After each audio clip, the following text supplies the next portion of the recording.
akan coba memaparkan tugas manajemen operasi produksi. Saat ini saya mengajukan project planning program for Paris Industry 7800 Initial Initiative.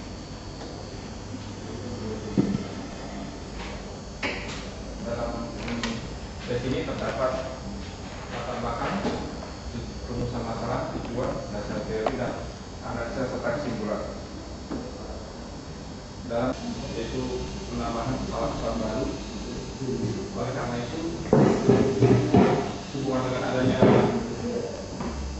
penambahan pesawat baru, maka dibutuhkan pelatihan untuk sumber daya manusianya.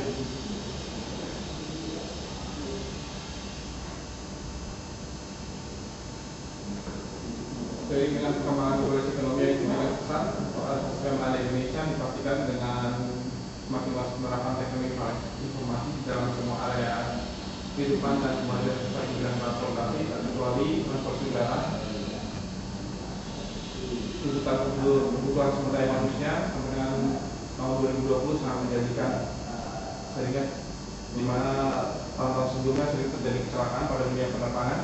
Pada dewasa ini memperlihatkan bagaimana kualitas dunia penerbangan Indonesia tinggi seiring globalisasi ekonomi yang melanda Indonesia membawa dampaknya yang luar biasa bagi dunia bisnis jasa yang mau tidak mau dituntut untuk berolimpiade dalam menghasilkan produk dan jasa yang syarat dengan kandungan tingkat dunia bagi sumber daya manusia penerbangan Indonesia dalam menghasilkan kualitas jasanya. Ini kata-kata olimpiade. Terminologinya hebat banget. Maka perlu adanya suatu upaya dan langkah-langkah nyata untuk meningkatkan kualitas, profesionalisme, produktivitas serta etos kerja yang tinggi terhadap sumber daya manusia yang ada, mengingat masih terbatasnya dan minimnya kualitas sumber daya manusia sampai penerbangan di Indonesia untuk mampu bersaing dengan sumber daya manusia lintas negara.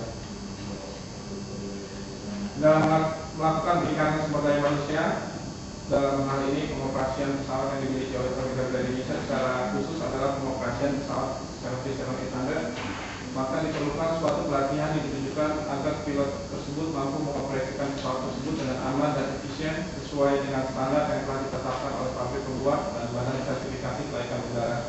Dalam hal ini di Indonesia adalah Direktorat Sertifikasi Kelaikan Udara di bawah jajaran Subunit Departemen Perhubungan Udara. Direktorat Perhubungan Udara Departemen Perhubungan. Selanjutnya berdasarkan uraian di atas, maka penulis merasa tertarik melakukan suatu telaah tentang project planning training program for 77 Initial Pilot. Hal ini agar dapat menjadi acuan bagi Departemen Operasi dalam pengadaan training program buat pilot yang baru bergabung. Berdasarkan identifikasi masalah,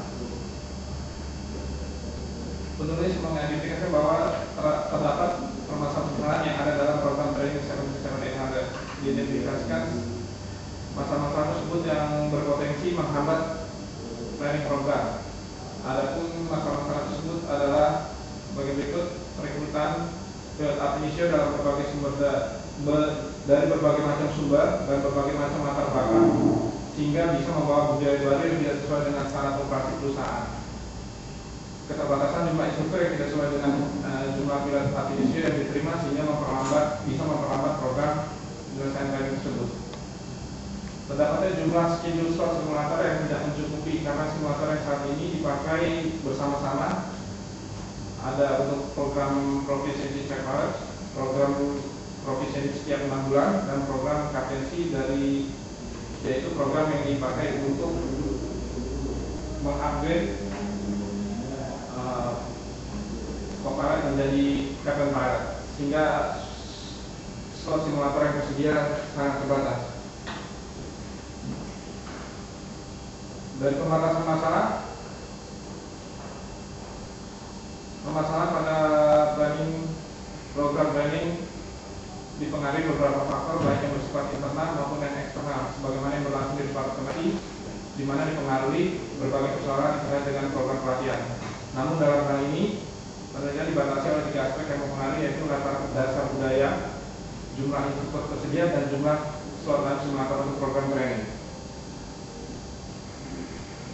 Untuk rumusan masalah, berdasarkan uraian yang telah dikeluarkan, maka rumusan masalah penelitian pertanyaan sebagai berikut. Bagaimanakah pengaruh latar belakang budaya terhadap pembentukan visi dan misi perusahaan di bawah standar operasi perusahaan? Yang kedua, bagaimanakah cara mencari permasalahan solusi akibat jumlah sumber daya instruktur yang tidak sesuai dengan jumlah siswa yang masuk?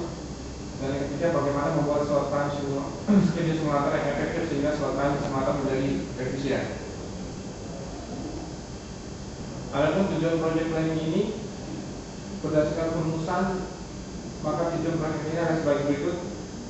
Satu, menciptakan persamaan visi dan misi dari pilot inisial agar bisa bekerja sesuai dengan standar operasi perusahaan. Dua, penjadwalan tugas instruktur yang bertugas dan pengadaan instruktur cadangan apabila instruktur tersebut berhalangan hadir karena sesuatu hal. Yang ketiga, menyusun penjadwal ulang slot simulator agar menjadi lebih efektif.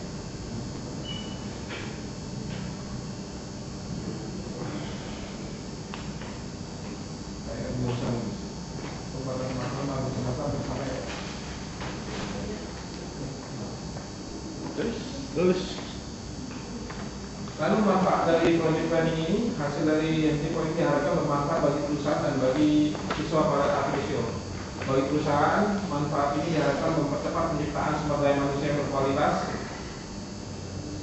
sehingga menjadi sertifikat yang berkualitas dan siap menjalankan tugas sebagai penerbang di PT Garuda Indonesia. Bagi siswa pilot ab initio, manfaat ini karena sangat bermanfaat karena dengan proses training yang cepat, efisien, dan siswa ini dapat terbang dengan berbagai macam kategori baik yang senior maupun junior sehingga dapat memperkaya ilmu pengetahuannya tentang penerbangan. Bagi tim project planning, selain memperkaya ilmu pembelajaran juga dapat menganalisa dan mengembangkan project planning ke depannya agar lebih baik dan sempurna. Selanjutnya kita masuk dalam pembahasan. Berdasarkan macam latar belakang pilot, maka training dibagi menjadi berbagai macam, yaitu transition captain untuk captain ex Garuda yang mempunyai rating maupun yang belum mempunyai rating. Yang kedua adalah initial captain untuk program upgrading ex first officer Garuda, dan yaitu transition FO untuk ex first officer Garuda mempunyai 800 maupun yang belum. Di saat ini kita bataskan di bagian D, yaitu ab initial atau initial new hire untuk initial training. Untuk mendapatkan pelatihan yang optimum secara berkelanjutan, maka program pelatihan yang dinamis akan diterapkan sebagai berikut, di mana terdapat progress report form yang akan selalu dipegang oleh siswa dalam guideline book dan selalu dibawa sampai time tersebut selesai, dan tak lupa dikopi dan disampaikan ke kantor pusat. Lalu setiap siswa mempunyai fixed route instructor yang mempunyai tugas utama koordinat dari pelatihan tersebut dan memonitor progres dari program pelatihan tersebut. Instruktur juga bertanggung jawab membuat progress report pada setiap phase training dan mengirimkan ke kantor pusat. Lalu di sini training dapat bertukar instruktur tanpa pemberitahuan dan dibatasi sebanyak 3 instruktur jika instruktur berhalangan tugas. Dan yang keempat, mempunyai jamin instruktur yang bertanggung jawab memonitor perkembangan dan menanyakan hasil progres siswa tersebut serta membuat laporan tertulis pada fixed route instruktur. Jamin instruktur dipakai apabila fixed route instruktur ini berhalangan tugas seperti mungkin cuti, keluar sakit, atau mendapat tugas VVIP. Route planning coverage untuk mendapatkan hasil yang optimum, maka program pelatihan akan meliputi berbagai aspek, yaitu aspek teknikal dan non teknikal. Aspek teknikal di sini adalah tentang semua technical knowledge yang ada dalam pesawat tersebut, dan non teknikal adalah hal-hal teknis seperti kebiasaan dari suatu bandara atau karakteristik lain yang ada dalam setiap bandara yang ada di rute yang diterbangi. Untuk route selection, selama memungkinkan, maka penerbangan memaksimalkan untuk memberikan semua rute domestik dan internasional bagi penerbangan.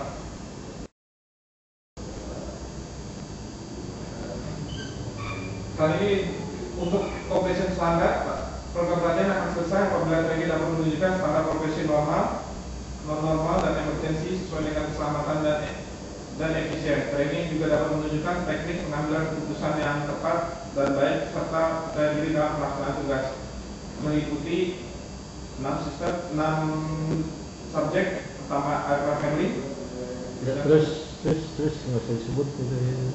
Terus Untuk sistem dan silabus, untuk kita batasi di IF initial fix terdapat 330 jam dalam waktu 5,5 bulan. Fase tersebut dibagi menjadi 4 fase, 3 fase, time frame-nya 2 minggu.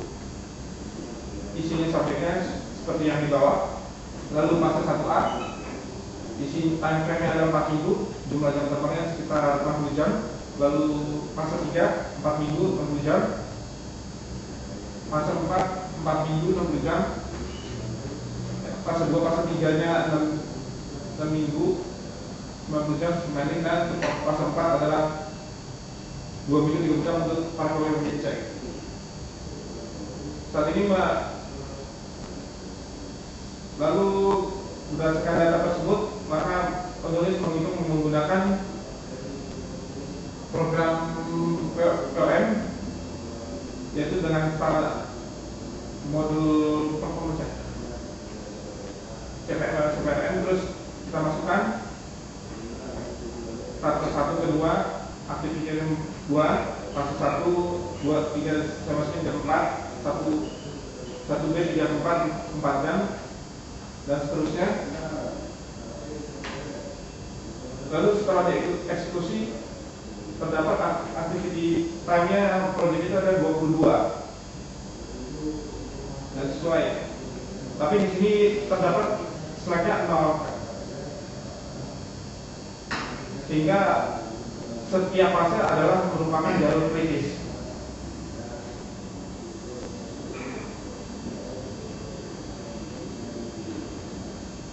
Tapi kira-kira di fase 1 minggu kedua dia jalur kritis, terus sama semuanya. Ini cat-catnya yang lain juga. Di sini let's start, let's finish yang nggak ada. Di sini estimate finish ya, estimate finish sama last finish juga nggak ada. Lalu grafiknya jadinya seluruh inline merah semua, 2, 4, 4, 4, 2. Di sini perhitungan, menurut perhitungan juga 22 sesuai, terus semuanya angkanya sama sehingga akhirnya slack-nya menjadi 0. Dari diagram terdapat jalur kritis di mana terdapat slack sama 0, maka pada setiap nomor peristiwa. Oleh karena itu diharapkan program tersebut selesai tepat waktu tanpa ada keterlambatan. Untuk meminimalisasi keterlambatan dari pihak perusahaan, maka disediakan tenaga instruktur cadangan, yaitu jam instruktur. Jadi apabila fix instruktur siswa tersebut berhalangan hadir, maka jam instruktur yang menggantikan fix instruktur tersebut. Oleh karena itu mengambil kesimpulan, program pelatihan ini sangat bermanfaat bagi bermasalah karena keterbatasan kemampuan kalian dan setiap individu yang berbeda, maka diperlukan basic setup standar dalam memilih kualitas dan keamanan dan keselamatan dalam pengoperasian pesawat di PT Garuda Indonesia. Oleh karena itu diperlukan full training guideline yang digunakan sebagai panduan dalam selama masa pelatihan bagi para instruktur dan siswa training sehingga berada dalam jalur yang diharapkan. Panduan training ini distribusikan kepada seluruh instruktur sebagai panduan dalam pencapaian sebuah misi guna mencapai tujuan terciptanya pilot Garuda Indonesia yang baik sesuai dengan standar keselamatan.